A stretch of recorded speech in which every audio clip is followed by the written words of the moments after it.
15 Dark Psychology Techniques for Success and Prosperity. Have you ever wondered why some people seem to attract success effortlessly, while others work hard, yet keep hitting invisible walls? What if I told you that the difference isn't luck, talent, or even education, but psychology? Specifically, dark psychology. Now, before you imagine something sinister, understand this. Dark doesn't mean evil. It means hidden, unseen. The parts of the mind that most people never learn to use consciously. And when you understand how these mechanisms work, how influence, perception, confidence, persuasion, and energy interact, you unlock a kind of inner leverage. In this video, we're diving into 15 dark psychology techniques for success and prosperity. Powerful mental principles that high achievers, top leaders, and even billionaires unconsciously use to win in business, relationships, and life. This is not manipulation. This is mastery. It's about seeing the patterns that others don't and using them ethically to elevate yourself, attract opportunities, and align your mind with prosperity. Ready? Let's begin. Topic 1. The power of perception. How you control the reality others see. Everything starts with perception. Not truth, not logic. Perception. The world doesn't respond to who you are. It responds to who it thinks you are. That's the first rule of dark psychology for success. From the moment you walk into a room, people's subconscious minds begin scanning. Your posture, tone, micro-expressions, rhythm of speech, even the pace of your breathing. Within seconds, they create an image of you, and that image becomes your reality in their minds. Once formed, it's incredibly hard to change. So, the key to success is not to fight for attention, but to design perception from the start. Think about it. Why do some leaders speak softly yet command total attention? Why does one entrepreneur with average skills attract investors while another with real talent gets ignored? It's not just competence, it's the invisible signals of certainty, alignment, and inner power. Your body language is broadcasting either confidence or hesitation. Your tone is telling people whether to follow or question you. And your self-image, your inner conversation, is projecting into the room long before you say a word. The energy you carry speaks louder than any resume or title. When you realize this, you stop trying to convince others with words. You start communicating with state. People don't buy products, they buy perception. They don't follow orders, they follow energy. The psychology of success begins when you consciously shape how others experience you. It's not about pretending to be someone else. It's about amplifying your best frequency. You control perception by controlling focus, both yours and theirs. Where focus goes, reality follows. Try this simple mental switch. Before entering any situation, silently affirm, "I bring clarity, certainty, and value." Feel it. Stand taller. Breathe slower. Let your energy expand outward instead of collapsing inward. You'll notice that others respond differently. They can't explain why, but they feel it. This is what great communicators and wealthy minds understand intuitively. People are moved not by information, but by impression. If your presence speaks confidence, your words will automatically sound wise. If your energy radiates calm power, people will trust you before they even understand you. Dark psychology, when used for success, isn't about manipulating others. It's about mastering your own projection. It's realizing that you have the right to define how the world sees you. Every billionaire, every great leader, every magnetic person has learned this truth. You train others how to treat you by the way you treat yourself. If you undervalue yourself, people mirror that back. If you carry quiet authority, they'll respond with respect. The world is simply a feedback loop of perception. So, step 1 on this journey: control your narrative. Don't let random circumstances define how you're seen. Every time you walk into a meeting, a call, or even open your social media, remember, you are broadcasting a frequency. Make sure it's one that commands success and invites prosperity. Because when perception aligns with confidence, opportunities begin to organize themselves around you. That's not magic, it's psychology. And this is only the beginning. Topic 2. The psychology of silent power. Why true influence never needs to speak first. Real power doesn't shout. It doesn't rush to be seen. And it never tries to prove itself. True influence moves quietly, like gravity. It doesn't demand attention, it draws it. That's the paradox of silent power. The less you need to show it, the stronger it becomes. In dark psychology, one of the most fascinating truths is that people unconsciously measure power not by how much you speak, but by how much you don't need to. The person who's calm when others are nervous, who listens when others argue, who holds presence when others feel silence, that person becomes the emotional center of any room. We live in a noisy world where everyone is trying to be heard, but the one who can remain grounded in silence instantly stands out. Why? Because silence creates tension, and tension creates attention. Think about it. When someone speaks too fast, over-explains, or constantly seeks approval, what happens? The brain perceives insecurity, but when someone is still, measured, confident in their pauses, their words feel heavier. Silence gives words gravity. It signals mastery, self-trust, and inner control. Watch any great leader or negotiator. They never rush. They let silence do half the talking. They understand that whoever controls the rhythm of a conversation controls the frame of power. People who are uncomfortable with silence reveal their emotions. They fill the gap with explanations and uncertainty. But the one who waits, observes, and speaks last, that's the person everyone starts to follow. It's not arrogance, it's certainty. And certainty is magnetic. When you learn to control your emotional state, you gain control of the environment around you. The calmest energy in a room always dominates the emotional tone. That's not dominance through force. It's dominance through alignment. In psychology, there's something called emotional entrainment, the natural human tendency to synchronize with the strongest emotional frequency nearby. That means when you're centered, grounded, and calm, other people unconsciously adjust to your rhythm. Their nervous systems start matching yours. That's silent leadership. That's real influence. Most people chase attention because they don't realize that presence is louder than words. When you master presence, your energy, your timing, your posture, your gaze, people feel it. They start to respect you before they understand why. Silent power begins with mastering inner noise. Before every meeting, call, or presentation, most people think, will they like me? Will I say the right thing? That inner chatter leaks out through their tone and body language. But when your mind is still, when you trust your own presence, everything changes. You don't need to convince anyone anymore. You just are. Powerful people understand this. Energy communicates before words do. When you walk into a room fully grounded in self-worth, you instantly shift the dynamic. Others instinctively perceive you as someone of authority, not because you said so, but because you radiated coherence.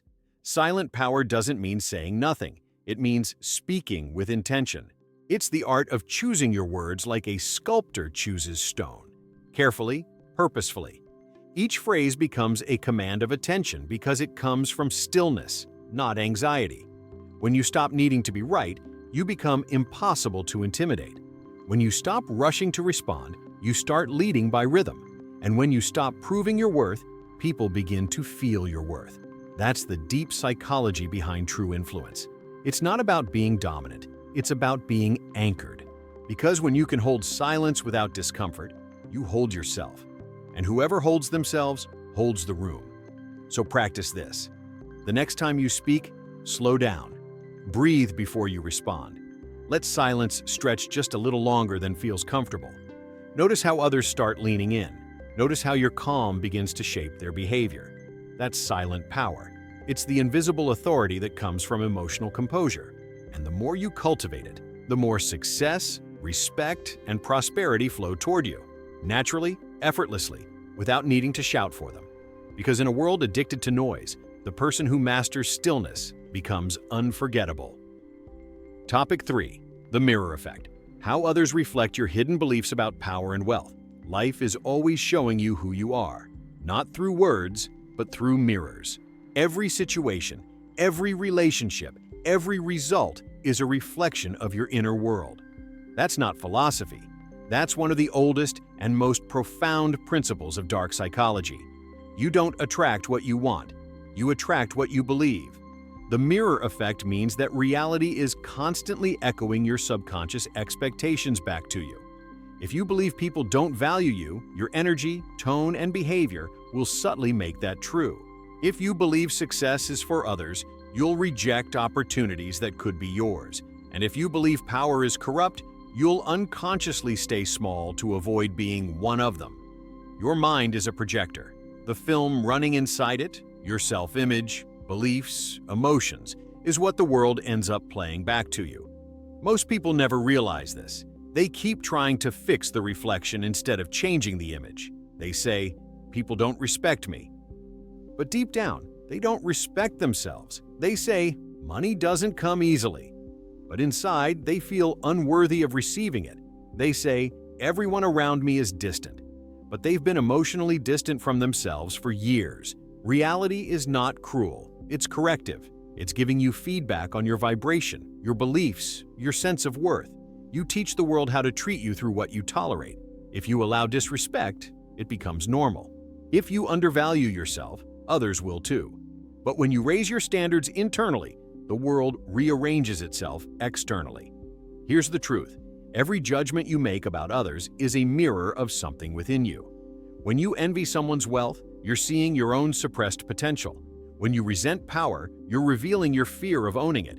When you criticize confidence, you're admitting you've buried yours. The mirror doesn't lie. It simply reflects. And that's both the challenge and the liberation of awareness. Because once you recognize that the world is your mirror, you stop being a victim of circumstance and start being the architect of reality. Psychologists call this confirmation bias. The brain constantly searches for proof to validate what it already believes. If you believe money is scarce, your mind will filter out opportunities. If you believe I'm always overlooked, your energy will make you invisible. But when you start believing I am worthy of wealth or I deserve to be seen, your mind begins searching for evidence of that, and the mirror changes instantly. Changing your internal narrative is like updating the operating system of your life. Everything around you, career, relationships, prosperity, updates automatically. The mirror effect is also why gratitude and self-appreciation are so powerful. When you start celebrating small wins, you tell the mirror, "I'm ready for more." When you honor your time, your boundaries, your talents, the world does too. But if you walk through life criticizing yourself, comparing yourself, or doubting your worth, the reflection will match that perfectly, not to punish you, but to remind you what still needs healing. So instead of asking, "Why does this always happen to me?" ask, "What part of me is this showing me?" That single question turns frustration into power. The mirror effect is not mystical, it's mechanical. It's how consciousness interacts with perception. And the moment you stop reacting to what you see and start transforming what you project, life begins to obey your new vibration. That's the third key to mastering success through dark psychology. Change the belief, and the reflection must change, because the world doesn't respond to your effort. It responds to your frequency. Topic 4. The subconscious triggers of power. How to influence without force. Power isn't about control. It's about influence. And influence isn't what you say. It's what people feel when they're in your presence. Every human being operates with a set of subconscious triggers, invisible levers that dictate trust, attraction, and authority. Most people use them unconsciously, which means they're constantly being influenced by others. But those who understand how these triggers work can communicate on a deeper, almost energetic level. Dark psychology calls this nonverbal persuasion, the ability to guide people's emotions and perceptions without coercion or manipulation. It's not about forcing outcomes. It's about aligning your inner state so precisely that others naturally follow your lead. The first subconscious trigger of power is certainty. People are not drawn to truth. They're drawn to confidence. The brain is wired to associate certainty with safety. When you speak with grounded conviction, not arrogance, but calm clarity, others subconsciously relax. They feel your direction, not your doubt. You've seen this in meetings, in politics, in leadership. Two people can say the exact same words. One gets ignored, the other commands the room. The difference isn't logic, it's frequency. Certainty speaks directly to the primal mind. It tells others, "You can trust my direction." The second trigger is composure. Emotional stability is magnetic. When everyone else is reactive, the one who stays composed becomes the anchor. People mirror emotional energy. It's instinctive. So when you remain calm in chaos, others unconsciously see you as a pillar of strength. That's influence at the biological level. The third trigger is presence, full, undivided attention. In a distracted world, presence is rare, and rare things hold power. When you look someone in the eye, not to dominate, but to connect, you signal worth. You tell their subconscious, you matter. And the moment someone feels seen, they open. They trust. Presence is influence without effort. It's the power to make others feel safe enough to align with you. The fourth subconscious trigger is consistency. Humans crave predictability. When your energy, tone, and actions align, people trust you. But when your words say one thing and your energy says another, their subconscious detects the mismatch and instinctively resists. Consistency isn't about perfection. It's about coherence. When your external expression reflects your internal truth, others follow you naturally. The fifth trigger, and perhaps the most underestimated, is self-respect. You teach the world how to treat you by the standards you uphold. Every boundary you honor sends a signal. I value myself. And the subconscious mind of others recognizes that value immediately. Wealth, respect, and opportunity flow toward those who carry inner authority. Not entitlement, but quiet self-worth. Influence without force is about energy alignment. When your inner world is chaotic, your outer world resists you. When your inner world is ordered, your outer world responds. That's why some people seem lucky. Their energy is simply congruent with what they desire. Here's the truth few understand. The subconscious doesn't respond to words. It responds to vibration. You can tell someone you're confident, but if your energy whispers insecurity, their subconscious will hear the whisper louder than the words. That's why people often say, I don't know why, but I just trust them, or something about them feels off. They're responding to unseen communication, tone, rhythm, micro-expressions, heart coherence. This is why mastering influence starts with mastering yourself. You can't transmit what you don't embody. You can't inspire calm if you live in anxiety. You can't project abundance if you vibrate scarcity. You can't lead people toward clarity if your mind is confused. The subconscious mind of others reads you instantly. It's not looking for your resume or achievements. It's scanning for energetic truth. And when your energy says, I know who I am, I trust where I'm going, I don't need to prove anything, the world mirrors that back. That's the secret behind magnetic communication. It's not about having the right words, it's about being the right frequency. In every interaction, you're either pulling people toward your energy or being pulled into theirs. Influence without force happens when your presence becomes the gravitational field that others naturally align with. Here's a practical truth. People follow emotional certainty, not intellectual superiority. You don't have to be the smartest person in the room, just the most aligned. And alignment isn't loud, it's quiet. It's the silent conviction that doesn't need applause. When you understand these subconscious triggers, certainty, composure, presence, consistency, and self-respect, you unlock a level of influence that feels almost effortless. You no longer chase outcomes. You attract alignment. You stop pushing for attention, and attention starts flowing toward you. You stop trying to persuade people, and they begin to mirror your vision. You stop asking for permission to lead, and people begin to want your direction. That's not manipulation. That's resonance. True power doesn't force obedience. It evokes trust. And the highest form of influence isn't about controlling others. It's about inspiring their subconscious to recognize your truth. Because when your energy and your intention move as one, you no longer need to push the world. You simply pull it into harmony with you. Topic 5. Emotional alchemy. Turning negative energy into fuel for success. Every emotion you feel is energy. And energy, by nature, cannot be destroyed, only transformed. That's why the most successful and prosperous people in the world aren't those who avoid negative emotions. They're the ones who know how to transmute them. This is what dark psychology calls emotional alchemy, the art of turning fear into focus, anger into drive, doubt into discipline, and pain into power. Because the truth is, emotions aren't enemies, they're messengers. They're signals from your subconscious showing you where your energy is trapped and where your potential is waiting to be released. But most people don't know how to read those signals. They resist, repress, or escape them. And by doing so, they keep recycling the same emotions again and again. You can't heal what you refuse to feel, and what you resist persists. Success isn't about being positive all the time. It's about mastering your emotional chemistry. It's about knowing how to take the raw, unfiltered energy of life and refine it into creation, action, and momentum. Let's start with fear. Fear isn't weakness, it's unused imagination. When your mind creates fear, it's showing you the boundaries of your comfort zone, the edge between what you know and what you're capable of becoming. Most people stop there. They freeze, overthink, and retreat. But the alchemist of success sees fear as a signal, a map pointing toward growth. Fear and excitement are the same physiological state. Your body can't tell the difference. The only difference is your label. When you reframe fear as excitement for the unknown, the chemical reaction changes instantly. Your pulse doesn't mean panic, it means readiness. Your nervousness doesn't mean danger, it means expansion. The second emotion to master is anger. Anger is misunderstood power. It's life force energy demanding direction. When suppressed, it turns into bitterness and burnout.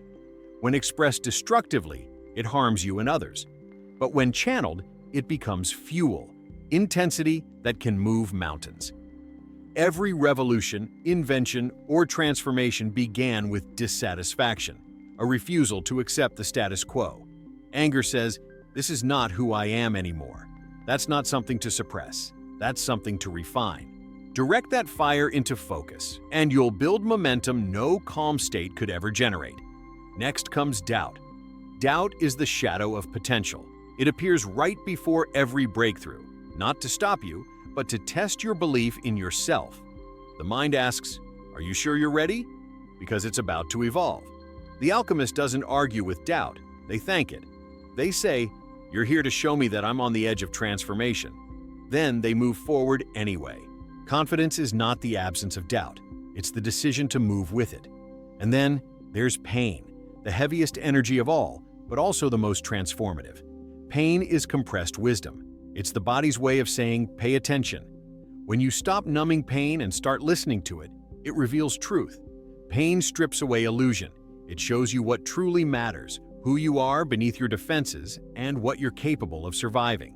Every person you admire, every visionary, leader, or creator learned how to transmute pain into purpose. They didn't let pain define them, they let it refine them. They realized that pain and power are just two sides of the same current, energy in different stages of evolution. Emotional alchemy is not suppression, it's sublimation. It's transforming emotional density into creative clarity. And to do that, you need awareness, presence, and courage. Awareness to name what you feel without judgment, presence to breathe into it instead of running from it, and courage to choose a higher meaning for it. For example, fear says, "I might fail." Alchemy says, "This is how I grow." Anger says, "This is unfair." Alchemy says, "This is fuel to change something." Pain says, "Why me?" Alchemy says, "Because I'm strong enough to turn this into wisdom." When you master that translation, nothing can stop you, because every emotion becomes energy you can use. You no longer fight yourself, you integrate yourself. And integrated energy is unstoppable. This is why emotional intelligence is the real foundation of prosperity. It's not about suppressing negativity, it's about converting it into alignment. Because your emotions are the language of your subconscious, and your subconscious is the engine of your results. Every time you alchemize an emotion, you raise your frequency. And that shift in frequency starts rearranging your external world to match your new state. That's how the most resilient people rise. Not because life is easier for them, but because they've learned to turn every challenge into expansion. They've realized that emotion, when directed consciously, becomes motion, and motion creates momentum. That's emotional alchemy, the art of turning resistance into rhythm, chaos into clarity, and pain into purpose. So the next time fear, doubt, or anger visits you, don't run. Welcome it. Ask it what it's trying to teach you, because within that discomfort lies untapped energy, the very fuel that builds empires, heals hearts, and manifests prosperity. That's the fifth key to success and prosperity through dark psychology. Don't fight your emotions, refine them. Because once you learn to turn every shadow into power, nothing within you is wasted, and nothing outside you can stop you. Topic 6. The hidden laws of attraction and energy exchange. How prosperity responds to frequency. Everything in the universe operates through exchange. Not luck, not chance, but energy flow. What you give, you receive. What you hold back, you block. What you vibrate, you attract. The law of attraction isn't a wish or a fantasy. It's a law of resonance. It means that everything you desire already exists, not in some distant reality, but in a frequency you haven't yet tuned into. And when your thoughts, emotions, and actions vibrate at that same frequency, you don't need to chase success. It starts to find you. Most people misunderstand attraction. They think it's about wanting harder or thinking positively. But the universe doesn't respond to words. It responds to state.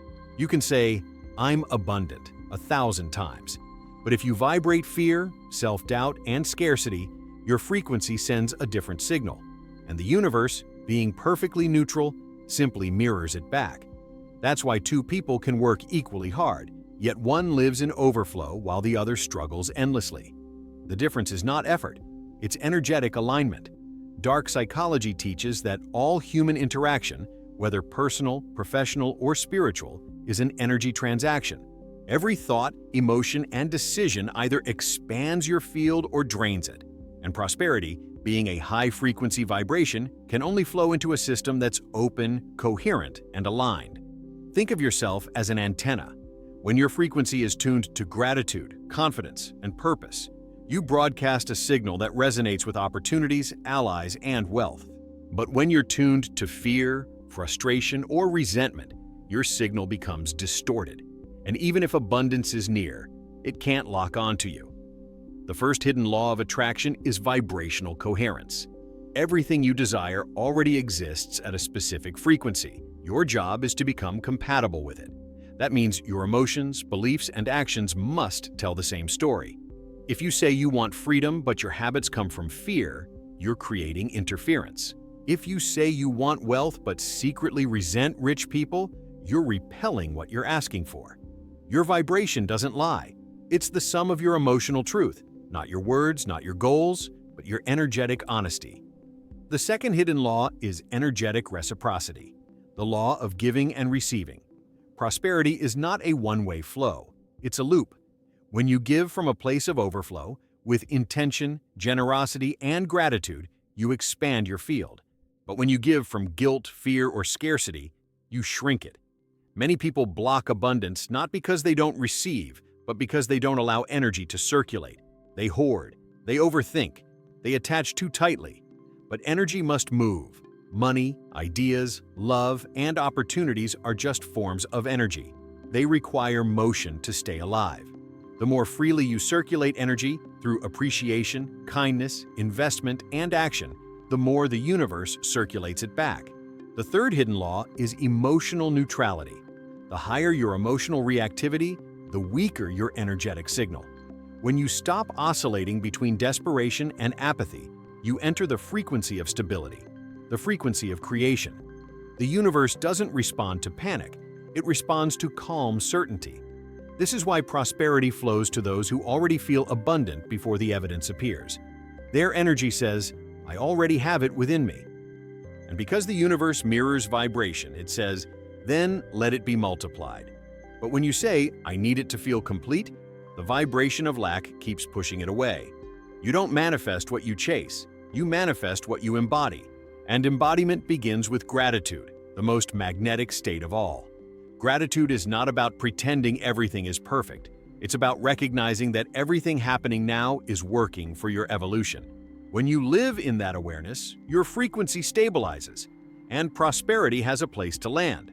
The fourth hidden law is energetic boundaries. Everything and everyone carries frequency. When you let negativity, gossip, or emotional chaos invade your field, your energy fractures. You start leaking power, time, and focus. Setting boundaries isn't selfish, it's spiritual hygiene. It's how you preserve your vibration so that your energy remains coherent enough to create. You are responsible for your frequency. You cannot pour prosperity into a field full of resentment or distraction. Your energy must be clear, not perfect, but aligned. The final hidden law of attraction is embodied gratitude in action. Prosperity responds not just to how you feel, but to what you do with that feeling. When you align emotion with movement, gratitude with generosity, confidence with action, clarity with consistency, you activate the cycle of attraction. Action is the amplifier of vibration. Every small, aligned decision tells the universe, "I'm ready." And the universe always rewards readiness with resonance. That's why success doesn't happen by force. It happens by frequency. You don't need to chase prosperity when you become the frequency of it.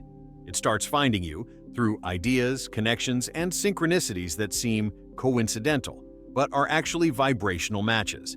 The truth is simple but profound. You are both the magnet and the message. Your energy speaks louder than your effort, and the moment you align your frequency with abundance, prosperity has no choice but to respond. That's the sixth key of dark psychology for success and prosperity. Stop chasing wealth. Start vibrating at the level where wealth feels natural. Because the universe doesn't give you what you want, it gives you what you've become. Topic 7. The power of perception. How to reprogram the way you see reality. Reality is not what happens to you. It's what you perceive about what happens to you. Two people can live through the exact same event. One feels broken, the other feels awakened. One sees failure, the other sees feedback. One feels punished, the other feels redirected. The difference isn't luck or circumstance, it's perception. Perception is the lens through which you interpret existence.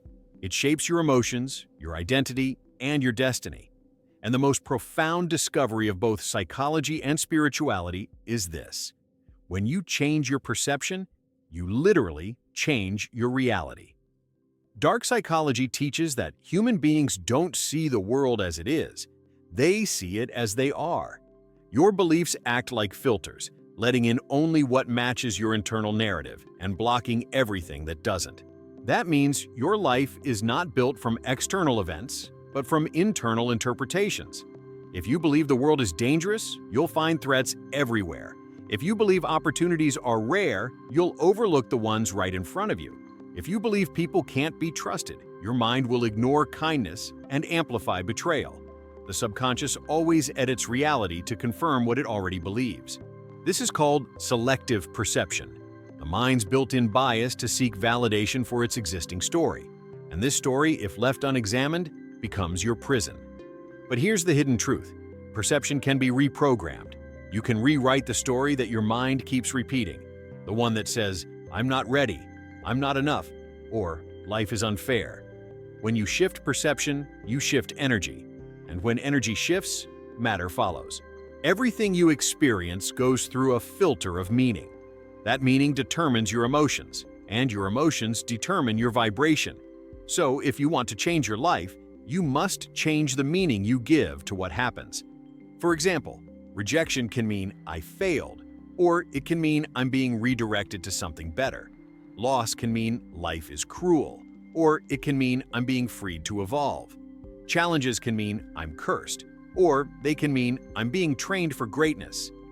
The meaning you choose becomes the frequency you emit, and that frequency attracts the next chapter of your life. When you learn to master perception, you become emotionally untouchable, not numb, but powerful. You stop reacting to reality and start co-creating it. The mind loves certainty. It constantly labels things as good or bad, success or failure.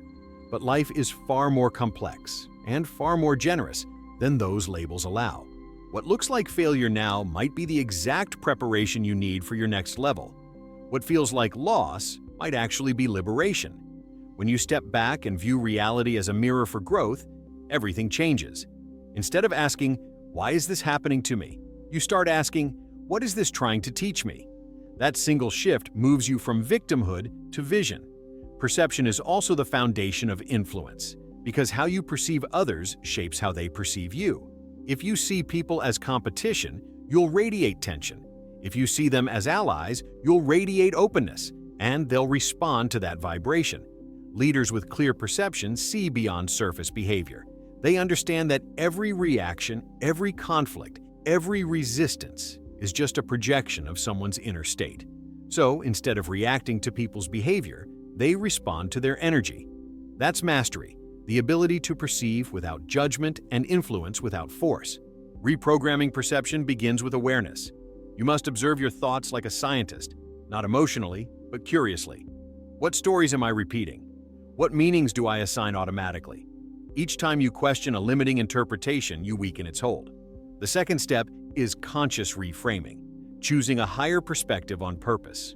When something challenges you, ask, how could this be serving me? Your subconscious doesn't know the difference between imagination and reality. So when you feed it empowering meanings, it reorganizes itself to prove them true. That's not denial, it's design. It's choosing to view life through a lens that supports your evolution instead of your fear. And then comes embodiment, living as though your new perception is already true. When you embody new meaning long enough, the old story dissolves. You stop needing proof to believe, and your belief becomes the proof. The power of perception is not theoretical, it's practical. It affects your health, your relationships, your wealth, and your destiny. Because your brain doesn't respond to reality, it responds to what you believe reality is. That's why gratitude is so powerful. It doesn't change events, it changes perception. And once your perception shifts, reality reorganizes itself around that frequency. You begin to see that there are no coincidences, only calibrations, no failures, only feedback, no losses, only transitions. The universe is always neutral. You are the one assigning meaning, and that meaning becomes the architecture of your experience. So, if you want to experience prosperity, you must first perceive prosperity. If you want to experience success, you must first see yourself as successful. Your outer world will always adjust to match the inner picture you hold most consistently. That's the hidden key of dark psychology for transformation. You don't need to control reality, you just need to control your perception of it. Because the moment you do, the world bends to match your vision. That's the seventh key to success and prosperity. Change your perception, and reality will rewrite itself to match your belief. Topic 8. The saboteur of comparison. Why measuring yourself against others blocks prosperity? Comparison is the silent thief of peace, and one of the most destructive forms of self-sabotage in the pursuit of success and prosperity. It hides behind admiration, ambition, and even self-improvement. But at its core, comparison is not about others. It's about insecurity disguised as awareness. You look at someone else's highlight reel and begin to measure your worth against their timeline. You start believing that their progress somehow diminishes yours. And in doing so, you shift your energy from creation to competition, from authenticity to anxiety. The truth is, comparison doesn't just hurt your confidence. It lowers your vibration. It disconnects you from gratitude, the very frequency that attracts prosperity. Because every time you look at someone else's path and say, I should be there by now, you tell the universe, I'm not enough. And the universe, always obedient to vibration, reflects that belief back to you. Comparison is a mental trap built by the ego, a defense mechanism that thrives on separation. The ego needs contrast to feel alive. It needs to say, I'm ahead or I'm behind to define its identity. But the soul doesn't measure. It expands. It understands that success isn't linear, it's vibrational, and no two frequencies evolve in the same rhythm. Think of it like music. A violin doesn't compete with a drum. Both are essential for harmony. Each sound has its timing, its tone, its purpose. Your journey has its own tempo. Rushing it only breaks the rhythm that makes it powerful. Dark psychology reveals that comparison activates one of the brain's oldest survival circuits, the social hierarchy system. This primitive wiring once kept humans safe by ranking their status within the tribe. But in the modern world, it creates anxiety, jealousy, and endless dissatisfaction. Your brain sees someone thriving and interprets it as a threat, a signal that you might lose value. So you overwork, overthink, overperform, trying to catch up to an illusion. But here's the truth. The only person you're ever in competition with is your former self. You're not here to outrun anyone. You're here to outgrow who you used to be. When you compare, you disconnect from your own intuition. You stop listening to your internal compass and start chasing someone else's map. But no map can guide you toward your unique calling, because your path was never meant to look like anyone else's. Prosperity is not achieved through imitation. It's achieved through alignment. The universe rewards originality, not duplication. When you copy someone's rhythm, you lose your own signal, and prosperity, which follows authenticity, can no longer find you. You were not designed to compete. You were designed to contribute. Each person is a frequency in the symphony of creation. When you embrace your note fully, you don't create noise, you create harmony. Here's a deeper truth. Comparison is not admiration, it's judgment in disguise. When you admire someone from a place of inspiration, you expand. But when you compare yourself from a place of lack, you contract. Admiration says, if they can, so can I. Comparison says, they can and I can't.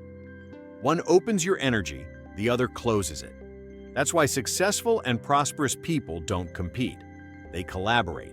They understand that someone else's win doesn't subtract from theirs. They see success as proof of possibility, not a threat to their significance. They use others' achievements as mirrors, reflections of what's available within themselves. Every time you feel envy, it's not because you want what they have. It's because something inside you recognizes that it's possible for you too. Envy is just misdirected inspiration. When you learn to redirect that energy from jealousy to motivation, comparison turns into fuel. Ask yourself, what if every time I see someone succeeding, I let it raise my vibration instead of lower it? What if I used their light to remind me of my own? You can't build prosperity from the frequency of inferiority, and you can't attract abundance while secretly resenting those who have it. The energy of resentment says, we are separate, but abundance flows through connection, the realization that we all rise through shared expansion. The moment you stop comparing, your energy returns to you, your mind quiets, your intuition awakens, and the space once filled with jealousy becomes creative clarity. You begin to focus on your lane, your growth, your timing, your calling, and that focus creates momentum. Because the universe rewards direction, not distraction. The irony is that once you stop comparing yourself, you naturally begin to stand out. Because authenticity has no competition, no one can replicate your frequency. No one can embody your exact combination of experiences, emotions, and perspective. And when you finally honor that truth, you become magnetic, not because you try to be, but because you remember who you are. The saboteur of comparison loses power the moment you realize this. You are not behind, you are not late, you are precisely where your energy needs to be for your next evolution. And your journey is unfolding in divine timing. That's the 8th key of dark psychology for success and prosperity. Stop measuring yourself against others. Start measuring your energy against your potential. Because the moment you do, envy turns into inspiration, competition turns into collaboration, and your frequency becomes too high for comparison to exist. Topic 9. The saboteur of procrastination. How hidden fear disguises itself as delay. Procrastination is not laziness. It's fear, camouflaged. It's your subconscious creating distractions, detours, and delays to protect you from discomfort. And while the conscious mind calls it bad timing, the deeper truth is this. Procrastination is a sophisticated defense mechanism designed to keep you safe from growth. Dark psychology reveals that the brain has one primary function, survival, and to the primitive brain, growth feels dangerous. Every new challenge, every step into the unknown, triggers the same neural alarm that once warned our ancestors of predators. That's why, when you're about to launch the project, start the conversation, or take the leap, suddenly you need more research, don't feel ready, or just need a little more time. That's not logic. That's fear wearing the mask of logic. Procrastination is not a time problem, it's an emotional regulation problem. It's the body's way of avoiding an emotion you don't want to feel. Fear of failure, fear of judgment, fear of rejection, or even fear of success. Yes, fear of success, because success threatens your old identity, and the subconscious clings to what's familiar, even if it's painful. The human mind is addicted to comfort, and comfort is the enemy of transformation. So every time you move toward something bigger than your current self, your subconscious quietly whispers, "Not yet. Let's stay safe a little longer." And because that whisper sounds reasonable, you obey it, believing you're being practical, when in fact you're being paralyzed by protection. Procrastination often hides behind productivity. You reorganize your desk, you plan, you overthink, you get ready. But getting ready becomes an infinite loop. Preparation replaces progression, and the more you analyze, the more fear you feed. This is what psychologists call avoidance conditioning. Every time you delay, you get temporary relief, and that relief reinforces the delay. The brain learns, avoiding this makes me feel better, so it keeps doing it. You're not lazy, you're emotionally trained to retreat from discomfort. But here's the paradox. What you avoid doesn't disappear, it grows. The longer you postpone, the heavier the task feels, and the weight of unfinished dreams becomes a silent source of anxiety that drains your life force. Procrastination doesn't protect your peace, it steals it. The key to breaking it is awareness, not guilt, not pressure, but clarity. You must expose the emotion hiding beneath the delay. Ask yourself, what am I afraid will happen if I actually do this? Maybe you fear failing publicly. Maybe you fear succeeding and being seen. Maybe you fear responsibility, or change, or being judged. Whatever it is, name it. Because the moment you name a fear, it loses its disguise. Once you identify the emotional root, your power returns. You realize you're not avoiding the task, you're avoiding a feeling. And feelings can't kill you. They only grow stronger when ignored. The second step is reframing discomfort. Every time you feel resistance, remind yourself, this is not danger, this is growth. The same physiological sensations, racing heart, tension, adrenaline, are identical in both fear and excitement. Your body isn't scared, it's preparing. It's gathering energy for expansion. When you learn to reinterpret that energy, resistance becomes readiness. And the moment you act, even imperfectly, momentum begins. Because movement dissolves fear faster than thought ever will. That's why clarity doesn't come before action, it comes from action. You can't think your way into alignment, you must move your way into it. Every small step tells your subconscious, we're safe. And each time you prove safety through action, procrastination loses its grip. Here's another truth. Procrastination often hides perfectionism.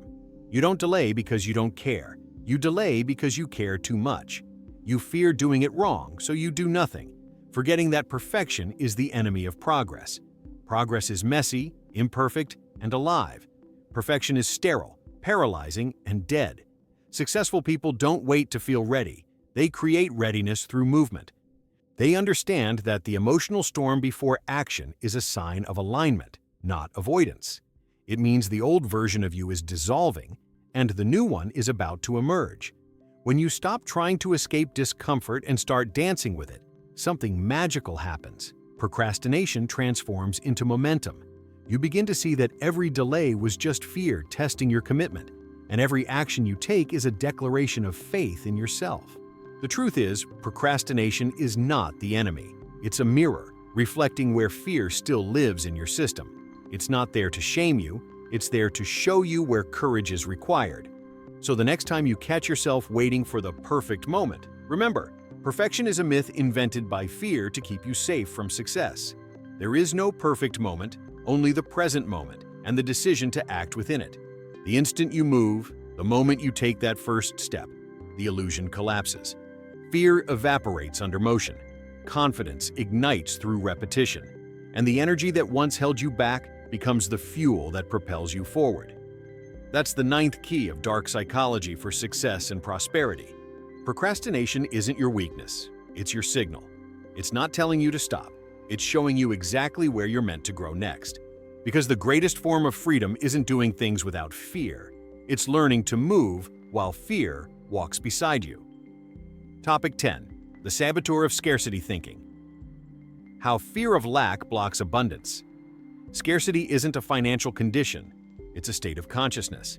It's not about what's in your bank account, but what's in your belief system. And as long as your mind vibrates at the frequency of not enough, no amount of money, success, or opportunity will ever feel sufficient. The saboteur of scarcity doesn't scream, it whispers. It hides inside subtle thoughts. I need to hold on to this. I might not get another chance. If I share too much, there won't be enough left for me. If things are going well, something bad might happen. These thoughts seem logical, but they're fear in disguise. Fear that abundance is temporary, that the universe can't sustain your growth. Dark psychology teaches that scarcity is one of the most powerful tools of control because a person trapped in scarcity is easy to manipulate. When your mind believes in lack, it becomes reactive. You compete instead of create, you hoard instead of circulate, and you live in survival instead of expansion. And that's exactly how the ego and the external world keep you small. The scarcity mindset has deep evolutionary roots. Your ancestors had to hoard food, defend territory, and fight for limited resources to survive. Those instincts are still wired into your nervous system, but today, your predators aren't lions or famines, they're thoughts. Every time you fear not having enough, you're living in the shadow of ancient survival programming. The tragedy is that this fear blocks the very thing you desire most: flow. Because abundance, by nature, is movement. It thrives in circulation, generosity, and expansion. The moment you cling, you interrupt the current. Energy, including money, is like breath. You can't just inhale, you must exhale too. If you only take in and never give, you suffocate the flow. Prosperity doesn't respond to effort, it responds to trust, and trust is the currency of abundance. When you trust that what you give will return multiplied, you open the energetic gates. When you fear loss, you close them. Here's the paradox. People who feel most secure are often the ones who give the most. Not because they have excess, but because they understand that giving keeps energy alive. They've mastered the rhythm of abundance: receive, appreciate, release, repeat. Scarcity thinking also distorts perception. It makes you focus on what's missing instead of what's present, and what you focus on expands. So the more you think about what you lack, the more lack you magnetize. The more you focus on gratitude, the more abundance you attract. Gratitude is the antidote to scarcity, not because it changes your finances immediately, but because it changes your frequency. When you feel thankful, you tell the universe, "I trust the flow." And the universe responds by giving you more reasons to trust. Scarcity also tricks you into believing that wealth is finite, that if someone else wins, you lose. But energy doesn't work like that. Prosperity is not a pie to be divided, it's an ocean to be tapped. Your abundance doesn't depend on anyone else's. You're not in competition for supply, you're in connection with source. The fear of lack is also why many people sabotage opportunities. When abundance knocks, they subconsciously push it away because receiving triggers guilt, unworthiness, or disbelief. They're so used to struggle that ease feels unsafe, so they reject prosperity, not consciously, but energetically. That's why your wealth can never grow beyond your capacity to receive. If you don't feel worthy of abundance, you'll find subtle ways to block it: overspending, undercharging, or missing chances that are right in front of you. The subconscious doesn't create what you want. It creates what you believe you deserve. To dissolve scarcity, you must reprogram the core belief that fuels it. There isn't enough. Replace it with the truth: there is always more being created. Because abundance is not static, it's infinite. And when you align with that reality, you become part of the creation process itself. One of the most powerful mental shifts you can make is this: stop seeing yourself as a consumer of wealth and start seeing yourself as a channel for it. Money doesn't stay where it's trapped, it flows where it's trusted. When you circulate it with joy and purpose, it multiplies. When you withhold it out of fear, it stagnates. This principle applies to everything: love, ideas, opportunities, creativity. Whatever you fear to lose, you limit. Whatever you release with trust expands. The scarcity saboteur also feeds on comparison. When you measure your value by someone else's abundance, you reinforce lack within yourself. But when you celebrate others' success, you tune into the frequency of prosperity. Their gain becomes proof of your potential, not a threat to it. The real battle against scarcity isn't external, it's energetic. You don't break free from lack by earning more, you break free by believing more. When you expand your consciousness to include the possibility of abundance, life begins to mirror that belief. The most prosperous people aren't lucky, they're open. They live in a state of flow, trust, and expansion. They know that abundance isn't something to get, it's something to become. So the next time your mind says, "There's not enough," pause, breathe, and remember, the universe doesn't work on limitation. It works on resonance. You don't attract abundance by chasing it. You attract it by vibrating at the level where abundance already lives. That's the 10th key of dark psychology for success and prosperity. Scarcity is a lie that keeps you safe but small. Abundance is the truth that sets you free. The moment you stop fearing lack, you stop living in survival and start living in creation. Topic 11. The saboteur of lack of focus. How scattered energy destroys success. Focus is the invisible bridge between intention and manifestation. It's the quiet force that transforms ideas into results, visions into reality, and potential into prosperity. And yet, in a world designed to divide your attention, maintaining focus has become one of the rarest and most powerful superpowers. Most people aren't failing because they lack talent or opportunity. They fail because their energy is fragmented. They start one thing, jump to another, check their phone, compare themselves, doubt themselves, distract themselves, and then wonder why life feels chaotic and incomplete. Scattered focus is scattered power, and when your energy is scattered, the universe can't find a clear signal to respond to. The law of attraction works on resonance, not randomness. If you send mixed vibrations, excitement one day, doubt the next, fear after that, you create energetic interference. It's like trying to tune into a radio station while constantly changing the frequency. The result is static, confusion, noise. The universe can't deliver what you can't hold steady.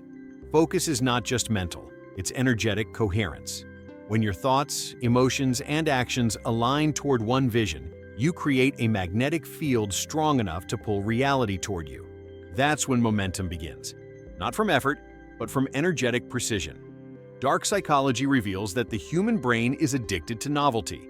Every notification, every distraction, every new idea triggers a dopamine spike, a temporary hit of excitement that feels like progress but leads nowhere. You get addicted to beginnings, not completions. Your brain confuses movement with momentum, and so you stay busy, but not effective. This is the illusion of productivity, constant motion without direction, and it's how the saboteur of distraction steals your destiny. Because success doesn't come from doing more. It comes from doing what matters most, with unwavering energy and attention. When your energy is scattered across a dozen half-finished pursuits, you're leaking power. And prosperity doesn't flow into chaos, it flows into clarity. Focus requires discipline, but not the kind you've been taught. It's not about rigidity or self-punishment. It's about energetic commitment. It's the decision to choose what truly aligns with your purpose and release everything that doesn't. Every distraction is a test of identity. It asks, who are you becoming? And what are you willing to ignore to become it? You see, the universe rewards decisiveness. When you commit to one direction, it starts rearranging circumstances to support you. But when you hesitate, it mirrors that hesitation back. The universe doesn't respond to confusion. It responds to clarity. Lack of focus is not a problem of attention, it's a problem of intention. You don't lose focus because you're weak. You lose focus because you haven't defined what truly matters to you. When you don't have a clear why, everything shiny becomes a maybe. And maybe is the death of momentum. Focus begins when you choose your frequency, when you decide what to prioritize and what to ignore. Because every yes costs energy, and every no protects it. The most successful people in the world are not the busiest. They're the most selective. They understand that attention is currency. Where your attention goes, energy flows. And where energy flows, results grow. Focus also requires energetic boundaries. You can't maintain clarity if you constantly absorb everyone else's noise, urgency, and opinions. If you don't manage your energy, the world will. And the world profits from your distraction. The media profits. Social networks profit. Advertising profits. But you lose presence, purpose, and prosperity. To reclaim your focus, you must train your mind to silence the unnecessary. That means creating mental stillness, not by force, but through awareness. Every time you feel the impulse to multitask, pause. Ask yourself, is this aligned with my highest outcome, or am I escaping discomfort? Focus thrives in simplicity. The simpler your priorities, the stronger your energy. When everything is important, nothing is. Think of your attention as sunlight. Scattered, it warms. Concentrated, it ignites. That's why clarity feels powerful, because it gathers your energy into a single point of creation. When you focus, time expands. Your productivity multiplies. Your intuition sharpens. You enter the flow state, where ideas, synchronicities, and opportunities align effortlessly. It's not magic, it's resonance. You become the vibration of purpose, and the universe recognizes it instantly. The opposite is also true. When you scatter your energy, you emit a foggy signal. You confuse yourself and the field around you, and confusion is the fastest way to delay prosperity. The saboteur of lack of focus feeds on one illusion, the idea that you can do everything at once. But focus requires sacrifice. You can do anything, but not everything, not at the same time. Each time you say yes to distraction, you say no to destiny. Focus is how you tell the universe, "This matters to me." Distraction is how you tell it, "I'm not sure." And the universe always matches your certainty. If you truly want prosperity, train your mind to hold attention like a beam of light. Protect it, guard it, sharpen it. Let it cut through noise, doubt, and temptation, because every dream demands energy, and energy only obeys direction. That's the 11th key of dark psychology for success and prosperity. Lack of focus is the leak where abundance escapes. When you master focus, you stop chasing results and start commanding them. Topic 12. The saboteur of comforting excuses. How the mind justifies staying small. Excuses are seductive. They sound reasonable. They sound protective. They even sound intelligent. But behind every excuse lives a single truth: fear disguised as logic. The mind is a master storyteller. It can craft entire worlds of justification to keep you safe from growth.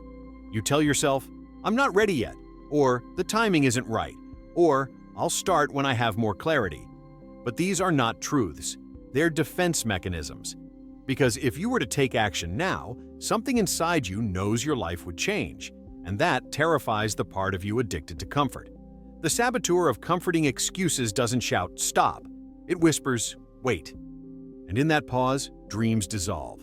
Dark psychology teaches that the human brain has two main priorities: certainty and safety. Growth, by definition, threatens both. So, when you move towards something that stretches you, a new project, a risk, a dream, your subconscious instantly looks for rational reasons to delay. It's not trying to ruin your life. It's trying to protect it from rejection, from failure, from exposure. But in doing so, it keeps you trapped in the illusion of later. When later is the most dangerous word in the language of success. Because later never arrives. It's a mental mirage that promises security but delivers regret. You say you'll start when you're more confident. But confidence doesn't come before action. It's built through it. You say you'll begin when you have more time. But time expands only for what you prioritize. You say you'll wait until you feel ready. But readiness is not a feeling. It's a decision. Excuses are clever forms of self-deception. They allow you to avoid the pain of risk while maintaining the illusion of potential. You get to feel capable without ever being challenged. And that's how the mind traps you in comfort. Because comfort, though pleasant, is the enemy of destiny. You weren't born to play it safe. You were born to expand. Every cell in your body is wired for growth. But growth requires friction, and the mind fears friction. So it negotiates with you. Just wait until the conditions are perfect. But conditions never are. Perfection is the procrastinator's drug. It feels productive, but keeps you still. Every excuse you tell yourself is a way of preserving your current identity. Because stepping into your next level requires shedding the old one. And the ego resists that death. It whispers, "Stay where it's familiar." But familiarity is not safety. It's stagnation.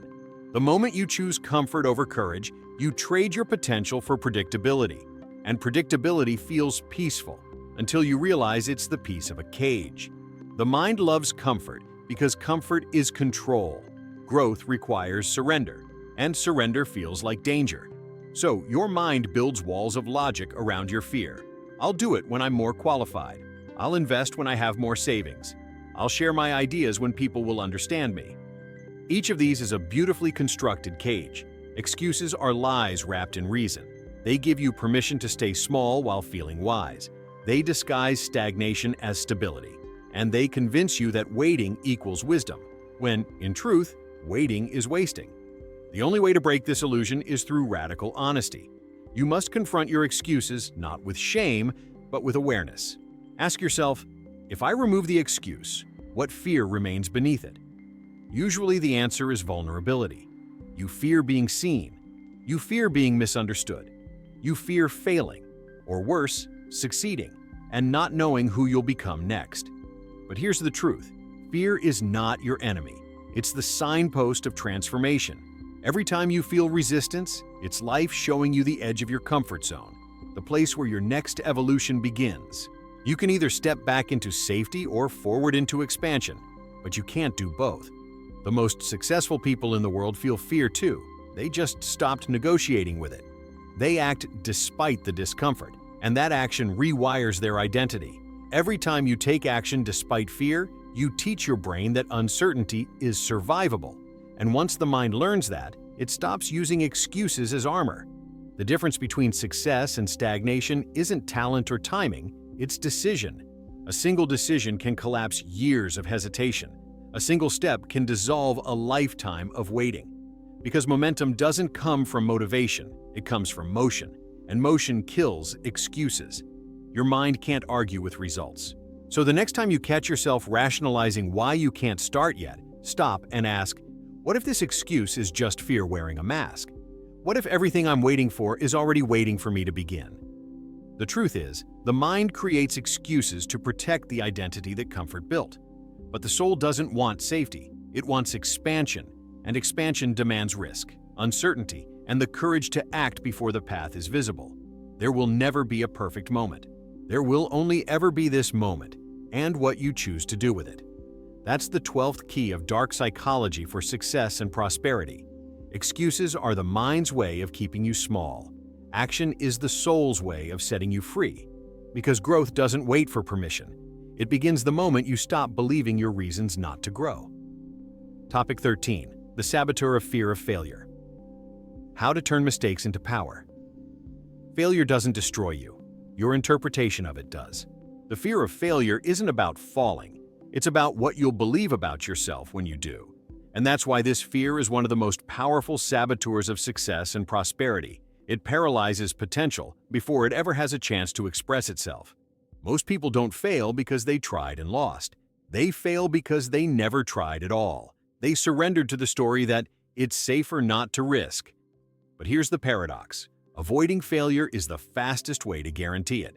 Because the absence of risk is also the absence of growth. The fear of failure is rooted in your subconscious need for approval. Since childhood, you were conditioned to believe that mistakes make you unworthy, that failure means rejection, shame, or loss of love. So as an adult, your brain equates failing with danger. It creates avoidance patterns, procrastination, perfectionism, indecision, all designed to protect you from the emotional sting of not being enough. Dark psychology explains this as the fear conditioning loop, a self-reinforcing cycle where avoiding pain creates more of it. The less you confront failure, the more powerful it becomes in your mind. And the more you avoid failure, the more your confidence erodes, until eventually you're no longer protecting yourself from pain, you're protecting yourself from progress. But here's the truth that changes everything. Failure is not the opposite of success. Failure is the process of success. Every breakthrough you've ever admired, every inventor, artist, entrepreneur, or leader was built on a mountain of failed attempts. The difference between them and those who give up isn't luck, it's relationship. They don't fear failure, they use it. They study it, absorb it, and let it sharpen their precision. Success isn't born from perfection, it's born from adaptation. You try, you fail, you learn, you evolve. Failure gives you feedback that success never can. It reveals what doesn't work so that what does can emerge. The problem is that your ego doesn't want feedback. It wants validation. It craves approval, not evolution. So when failure threatens its identity, it creates emotional resistance. That resistance manifests as fear, the illusion that failure means finality. But failure isn't the end. It's information. Every failure carries data. Data about your habits, your timing, your focus, your strategy, your alignment. Failure isn't punishment. It's feedback from reality, showing you where to adjust your vibration to match your vision. The universe doesn't test you to break you, it tests you to refine you. Failure is the fire that burns away what's inauthentic, leaving only what's real. When you fear failure, you fear feedback. And when you fear feedback, you stop evolving. But once you reframe failure as guidance, you become unstoppable. Because nothing that happens to you feels wasted anymore. Everything becomes fuel. Fear of failure is also fear of judgment. You don't fear falling privately, you fear being seen falling. You fear the opinions of those who never dared to try. But here's a truth that frees you. People who judge are projecting their own unattempted potential. They criticize your courage because your action exposes their avoidance. Once you understand that, judgment loses its power. You stop performing for approval and start creating for truth. Failure also reveals your identity boundaries. When you fail, you meet the edge of who you think you are and who you could become. And that confrontation is uncomfortable because it demands reinvention. But reinvention is how you grow into the version of yourself that success requires. To master failure, you must shift from ego identification to soul orientation. The ego says, if I fail, I'm worthless. But the soul says, if I fail, I'm learning. The ego fears collapse. The soul seeks evolution.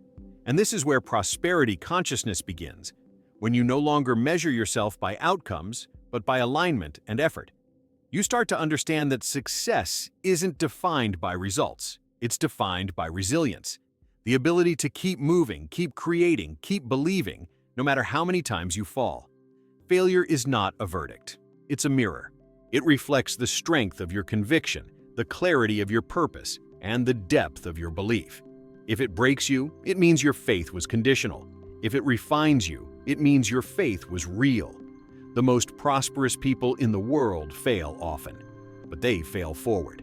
They've trained their nervous systems to see discomfort as data and rejection as redirection.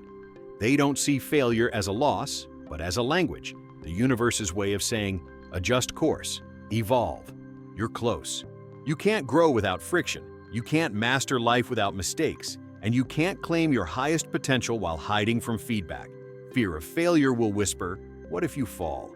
But wisdom answers, what if I fly? Because the moment you stop fearing failure, failure stops existing. It becomes transformation in disguise. That's the 13th key of dark psychology for success and prosperity. Failure isn't the enemy, it's the initiation. Every misstep is a step closer to mastery. Every fall is an invitation to rise stronger, and every no from life is simply the universe saying, not this way, but keep going. Topic 14. The saboteur of overthinking. How analysis paralysis blocks prosperity. Overthinking is the silent killer of dreams. It disguises itself as intelligence, as preparation, as caution, but beneath it lies fear dressed as logic. The mind tells you that you're just being careful, but what it's really doing is building a prison made of endless what-ifs. The saboteur of overthinking is clever. It convinces you that if you analyze every possibility, every risk, every potential outcome, you'll somehow avoid pain. But in reality, the more you analyze, the less you act. And the less you act, the further success drifts away. Because clarity doesn't come from thinking, it comes from doing. Your brain evolved to keep you safe, not to make you successful. When it perceives uncertainty, it activates survival mode. And survival mode isn't designed for prosperity. It's designed for caution, hesitation, and delay. It's the mental loop that whispers, wait until you're sure. But here's the truth. Certainty never comes first. Action creates certainty, not the other way around.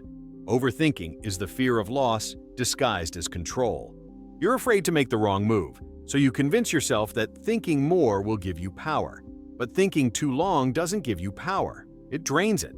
Because every moment you spend doubting, you're training your mind to hesitate. And hesitation is the death of momentum. Dark psychology shows that overthinking feeds on the illusion of control. The brain would rather stay busy analyzing imaginary problems than confront real change.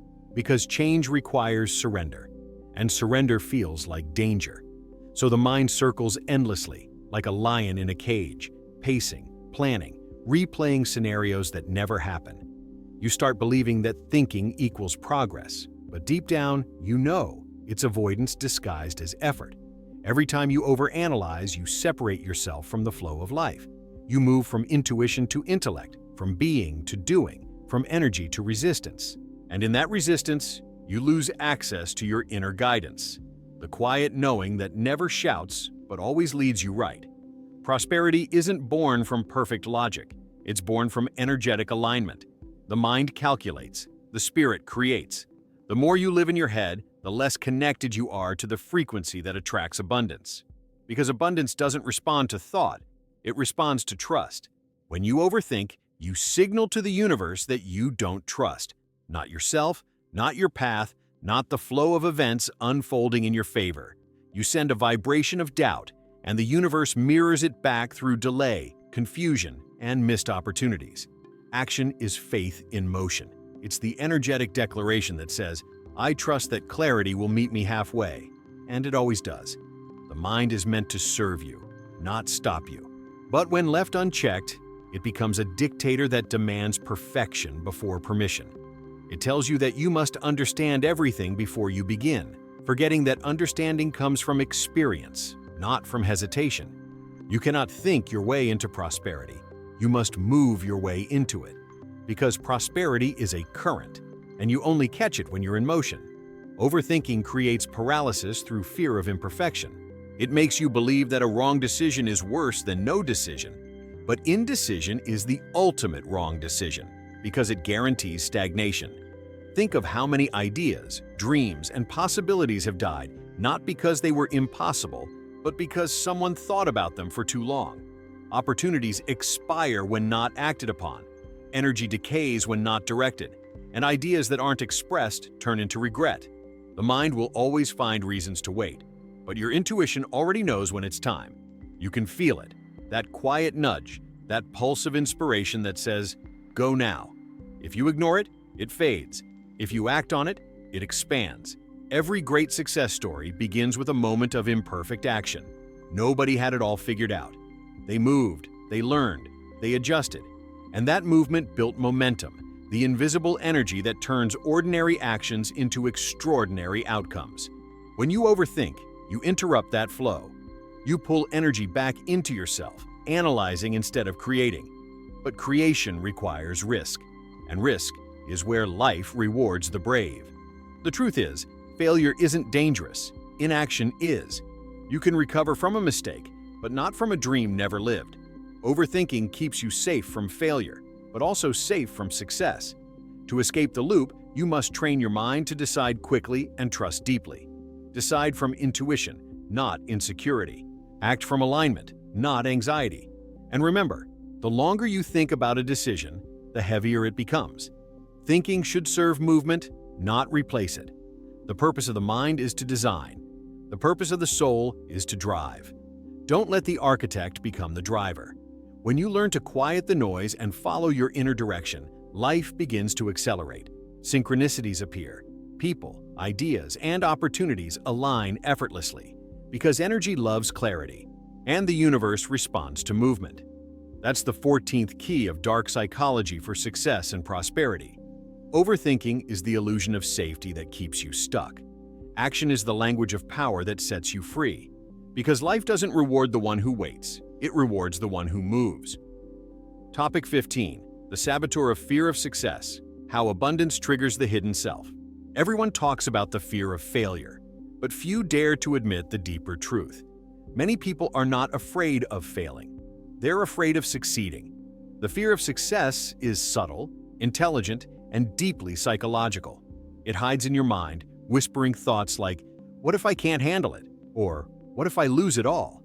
It's not fear of abundance itself, it's fear of who you'll have to become to hold it. Because success demands expansion, and expansion threatens the parts of you built on smallness. Your subconscious mind is loyal to your identity, not your potential. It wants consistency, not evolution. So when success approaches, when a dream finally starts to materialize, your hidden self panics. It senses danger, not opportunity. It fears the death of the old you. That's why people sabotage themselves right before breakthroughs. They procrastinate, overthink, create drama, or attract distractions. It's not bad luck, it's the subconscious trying to return to safety. Because abundance is unfamiliar, and what's unfamiliar feels unsafe. To the ego, expansion equals exposure. The more visible you become, the more vulnerable you feel. So it whispers, stay small, stay quiet, stay safe. But playing small doesn't protect you. It shrinks you. It slowly erases the parts of your soul that came here to expand. The fear of success often hides behind perfectionism. You tell yourself you're not ready yet. But what you're really saying is, I'm afraid of being seen in my power. You want everything to be perfect before you rise, not realizing that perfection is the prison that keeps your greatness waiting.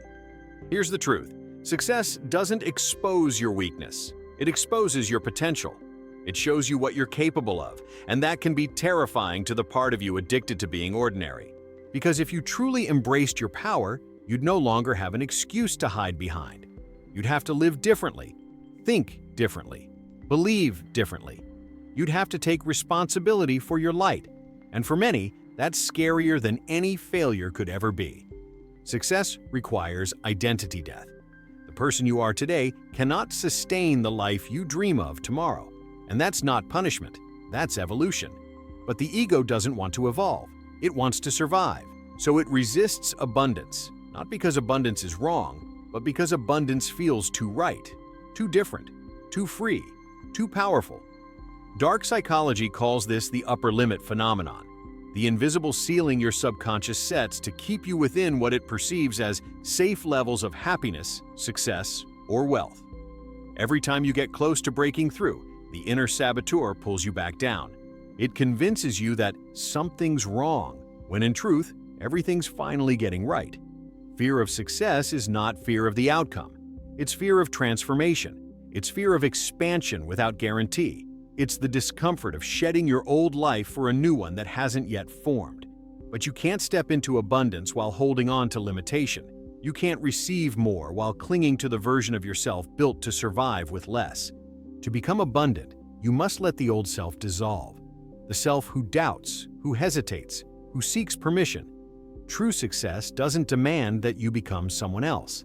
It demands that you remember who you really are. The version of you that was never afraid of light.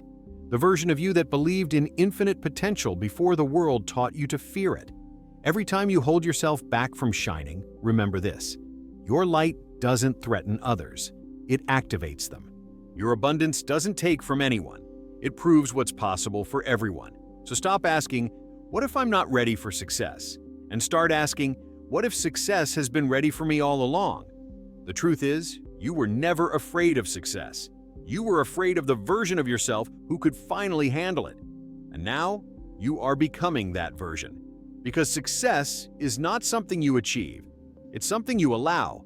And once you stop running from your own greatness, the abundance you've been chasing will finally find you. Because it's been waiting for you to stop hiding. That's the 15th and final key of dark psychology for success and prosperity. The fear of success is the final illusion, the mind's last attempt to keep you small. But the moment you embrace your power, you stop surviving your potential and start living it. You don't need to earn the light. You only need to stop dimming it. And that's where true prosperity begins. Not when you receive more, but when you finally remember that you already are more. If this message spoke to you, if something inside you felt lighter, clearer, or more awake, that's not coincidence. It's alignment. You've just shifted one more layer of scarcity into awareness, and that's the first true step toward prosperity. So now, take that energy and expand it.